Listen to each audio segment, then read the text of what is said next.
Sa wakas natuloy din yung pagpunta namin dito sa Tagaytay. Inabot nga din ng 3 oras yung biyahe namin, kaya naman gabi na talaga kami nakarating dito. Ito yung una naming nakitang puntahan, yung Bag of Bean. Magkakape muna kami habang naghahanap kung saan ba kami pwedeng tumuloy kasi bigla ang lakad lang talaga to. Wala kaming binok na staycation. Sobrang social dito sa loob ng Bag of Bean na para bang ang yaman-yaman mo pagka nandito ka sa loob. Next destination natin, sa Sky Ranch tayo, Syempre, wag natin papalagpasin yan. Meron pala ditong admission fee, 120 per head, and bukod pa yung ibabayad nyo kung gusto nyong mag-rides.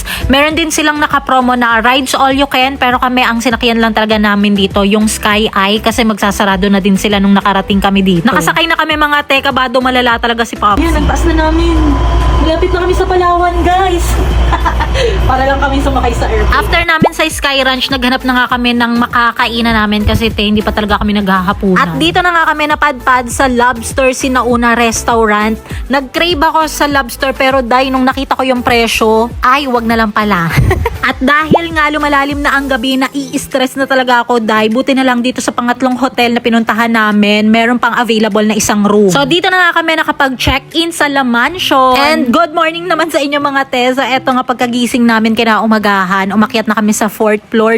Ang ganda ng view. Kitang-kita ang Taal Lake, and meron nga pala silang pa free breakfast. So ito yung in-order namin ni Popsy. Meron nga pala silang swimming pool dito, pero wala naman kami balak mag-swimming kasi napakalamig talaga, Pero magpipicture-picture kami para hindi naman sayang yung stay namin dito. So after namin mag-breakfast, bumalik na kami sa room para naman makapag-OOTD na tayo. Very supportive talaga ng Popsy pagdating sa mga ganito. Walang ka-arty-arty, panay lang talaga siya picture sa akin, Tapos ito pala yung itsura ng swimming pool. O diba, napakalinis. Ang sarap tumalon, pero wag na lang. Then after picture-picture, eto nga, gumayak na kami kasi mag-aalas 12 na. And eto pala yung kabuuang itsura nitong hotel na pinag-stayan namin. O diba, napaka-cozy, napaka-social, napakalinis, na para bang ang sarap-sarap talagang tumira dito. Ayaw pa sana talaga naming umuwi, kasi bitin na bitin talaga. Pero out of budget na. Kaya hanggang dito na lang muna La Mansion. Bye! Then next destination naman natin, wag natin palagpasin ang SVD Farm. So dito kami naglibot-libot. Init, guys. Hindi umusok yung bibig ko. Umusok yung ulo ko. Kala ko pag nasa Tagaytay, tanghali, umuusok yung bibig. Hindi, summer kasi ngayon. Yeah, summer kasi. So, kayo mag-expect guys.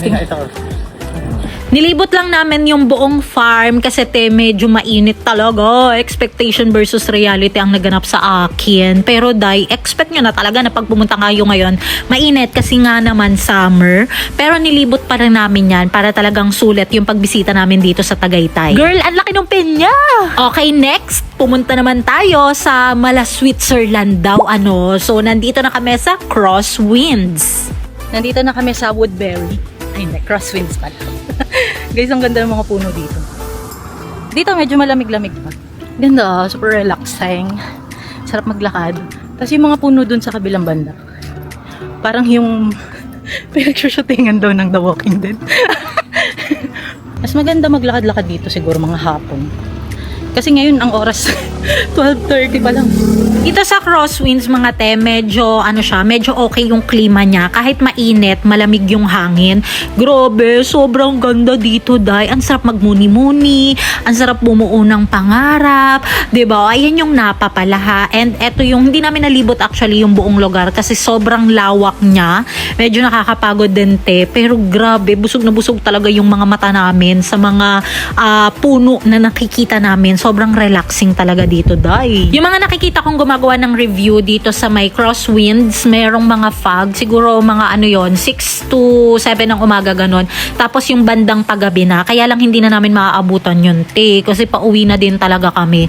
Talagang gumagala lang kami para masulit naman yung pagpunta namin dito sa Tagaytay. So napagod na nga ang mag-asawang gala, kaya naman nagkayayaan ng pumunta sa last destination namin. Last destination, parang pangit pakinggan, no? So nag-Starbucks muna kami bago kami gumora pa uwi. Girl, ang ganda-ganda din talaga ng tanawin dito. Tingnan nyo naman yan kung gaano kaganda. Grabe, diba? Ayun na lang pala muna for today's video. Kita-kits ulit tayo sa next gala namin. Thank you so much for watching, guys. Bye!